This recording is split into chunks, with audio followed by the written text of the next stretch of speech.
కొత్త ప్రభుత్వం అనేది వచ్చింది. ఈ 5 ఏళ్ల ప్రభుత్వ పరిపాలన ఏ విధంగా ఉండబోతుందని మీరు అనుకుంటున్నారు? ఈ 5 ఏళ్ల పరిపాలన అయితే 100% బాగుంటుంది.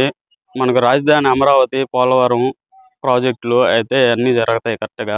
ఇబ్బంది లేదు. యువతకి ఉద్యోగ అవకాశాలు, జాబ్స్ ఏవైతే ఉన్నాయో ఆ పాయింట్ ఉద్యోగాల అవకాశాలు అయితే బాగా వస్తాయి. ఆల్రెడీ మెగా డీసీ ఇచ్చారు. ప్రతి జనవరి క్యాలెండర్ ఇస్తామన్నారు. దాంట్లో నో డౌట్ ఇస్తారు, బాగానే ఉంటుంది.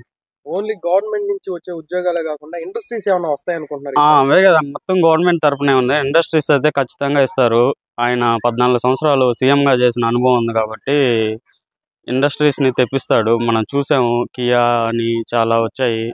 సో ఇబ్బంది లేదు. పవన్ కళ్యాణ్ పనితీరు పైన మీ అభిప్రాయం ఏంటి? ఎలా ఉంటుందని భావిస్తున్నారు? బాగుంటుందనే మనం భావించవచ్చు. ఆయనకి ఏ పదవి లేనప్పుడే ప్రజల కోసం ప్రజల్లో తిరిగి పనిచేశాడు కాబట్టి, పదవి ఉంది కాబట్టి ఇంకా బాగా చేయొచ్చు అని అనుకుంటున్నాను. మొత్తానికి అంటే గత ప్రభుత్వంతో పోలిస్తే ఈసారి ఆశాజనకంగా ఉండబోతుందా? 100% ఆశాజనకంగానే బాగుంటుంది.